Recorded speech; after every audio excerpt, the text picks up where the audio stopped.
प्रणाम गुरुदेव। गुरुदेव, मैं रानी यमुनानगर से। गुरुजी, मुझे कैंसर बताया है और मेरा 4th स्टेज है। तो मैंने आपसे जो है लास्ट टाइम 2023 में मैंने अनहद नाथ साधना आपके साथ की थी। गुरुजी, कृपा करें मुझ पर, मेरा अंतिम समय नजदीक है, तो इसलिए मेरी यात्रा ना पूरी करवाने में मदद करें कि मैं बार बार आ रही हूँ धरती पर और बार बार जा रही हूँ, लेकिन मुझे दीक्षा भी नहीं मिली है।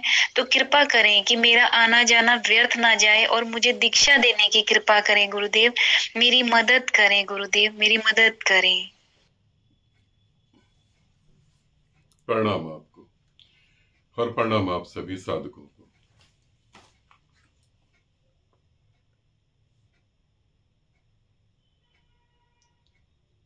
सतत इस पृथ्वी पर जब भी परमात्मा किसी शरीर में आता है तो वो कंटिन्यू समझाता रहता है। कंटिन्यू वो कहता रहता है। वो तुम्हें सिर्फ कहानियां सुनाता है, वो तुम्हें किस्से सुना के बताता है। वो डायरेक्ट तुम्हें नहीं बोलता है, तुमसे प्रेम करता है।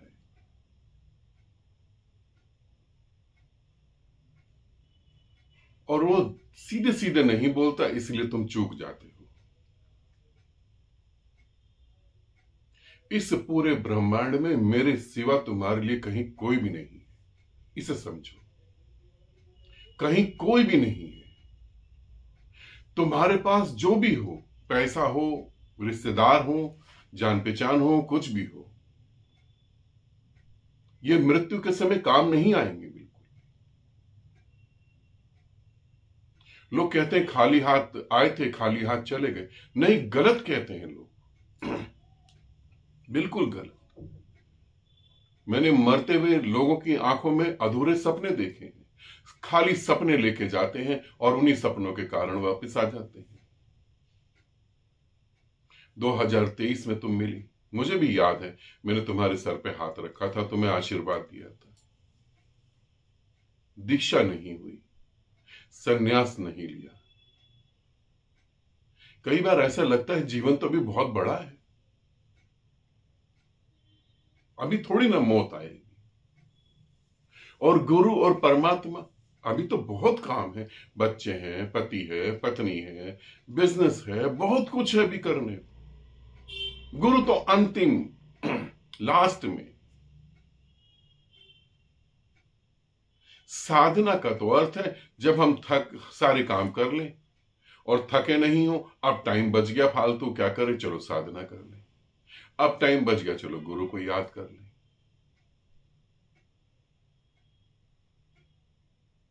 अब क्या करा जा सकता है?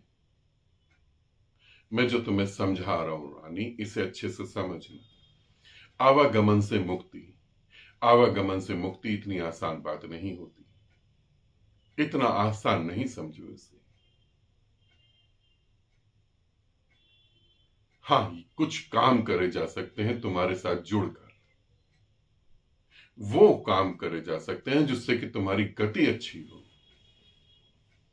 मैंने दीक्षा नहीं ली, मुझे दीक्षा दे दे। दीक्षा का क्या अर्थ होता है? तुम समझते हो मैं तुम्हारी थर्ड आई पे हाथ रख दूंगा, तुम्हें माला पिना दूंगा, तुम्हें गले लगा लूंगा, यही दीक्षा है? ऐसे तो मेरे बहुत सारे साधक और साधिकाएं जिन्होंने दीक्षा ले रखी है, आज भी वो घर की झंझटों में, समाज की झंझटों में पड़े हुए हैं। दीक्षा लेने से थोड़ी ना कुछ होता है। आज भी उनको अंधों की तरह जीवन जीने की आदत है। उन्हें मौत नहीं दिखाई दे रही, उन्हें नहीं लग रहा कि वो मरेंगे। मेरी दीक्षा देने से भी अब कुछ नहीं होगा। अब टाइम निकल चुका है। अब वो समय चला गया जब तुम्हें दीक्षा लेनी थी, जब तुम्हें साधना करनी चाहिए थी, जब तुम्हें अपनी गति के लिए कुछ करना चाहिए था। वो समय निकल गया। अब दीक्षा दे भी दो तो कोई फर्क नहीं पड़ेगा। और दीक्षा देने ना देने से कुछ नहीं है। मैं, हाँ, तुमने कहा, मैं इतना तो तुम्हारे लिए जरूर कर सकता हूं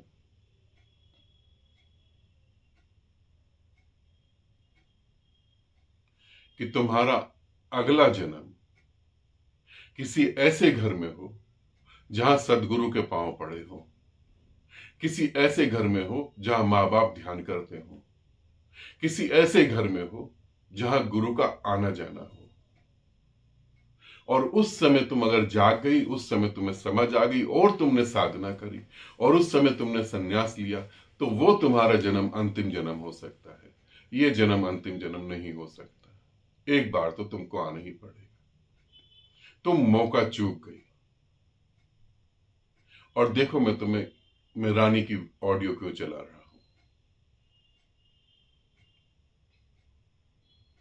रानी को देखो और अपने से पूछो, तुम मौका नहीं चूक रहे हो?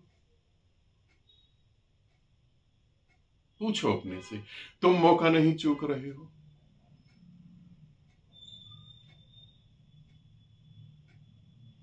मैं अभी कुछ ही दिन पहले माँ से बात कर रहा था, गुरु माँ से बात कर रहा था।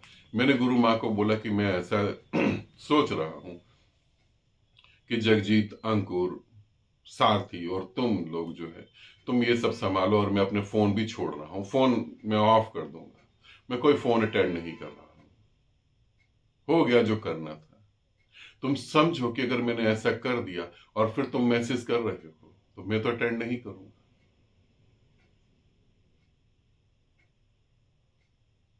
तुमको क्या लगता है रानी का ही समय गया?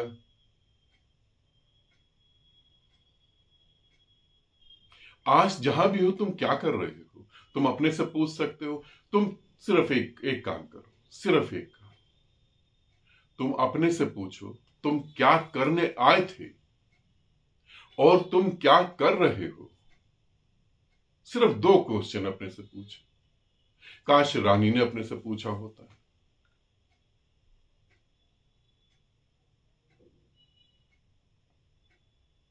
हमें सबसे पहले परमात्मा रखना चाहिए, सबसे पहले हमें गुरु रखना चाहिए, मगर हम उल्टे चल रहे हैं।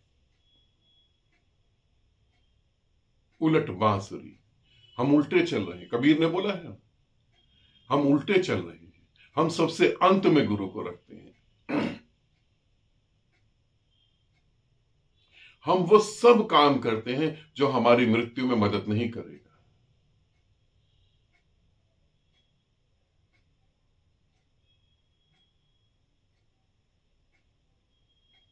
अब क्या हो सकता है?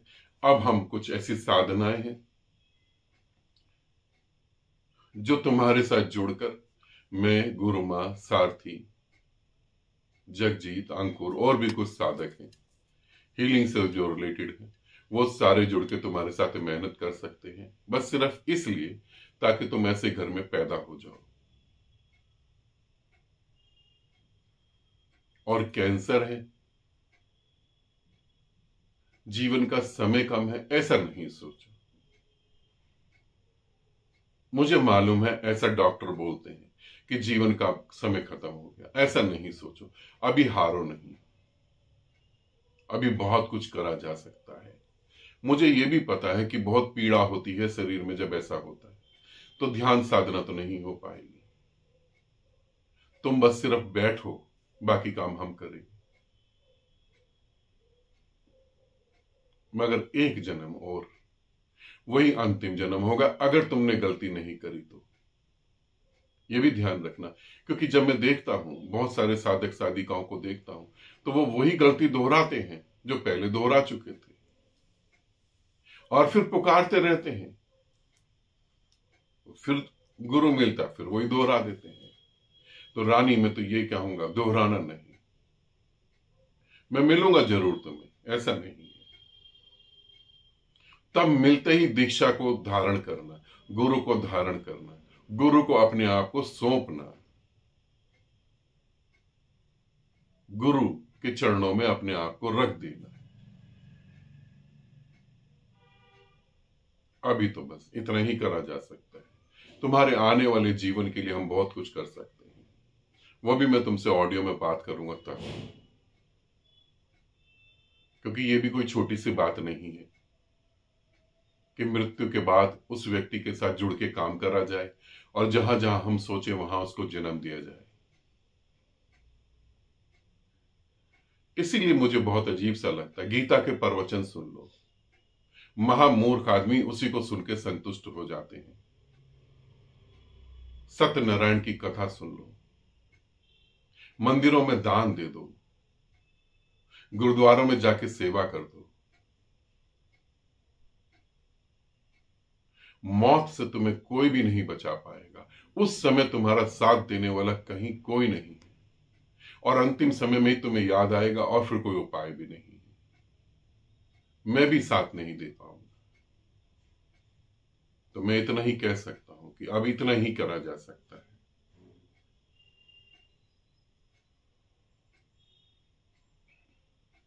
जल्दी हम लोग ये प्रयोग करते हैं, ठीक है। दीक्षा से कोई फायदा नहीं है, क्योंकि दीक्षा का समय निकल गया है। और दीक्षा लेके भी क्या करना होता है, ये थोड़ा समझो। जब हम गुरु से दीक्षा लेते हैं, हम दीक्षा ही क्यों लेते हैं, इसे ध्यान से समझो। हम दीक्षा ही क्यों लेते हैं? क्योंकि संसार से हम थक गए। संसार में हमें कुछ नहीं मिल पा रहा सिवाय दुख और तकलीफ के। तब हमारे को लगता है कि कोई रास्ता होगा, कोई प्रकाश होगा, कहीं हम जाकर शांत हो पाएंगे, कहीं हम उस प्रेम को जी पाएंगे। आत्मा की इतनी तड़फ के कारण हम गुरु को मिलते हैं और दीक्षा लेते हैं, और दीक्षा लेके फिर हम भूल जाते हैं और फिर संसार में उलझ जाते हैं।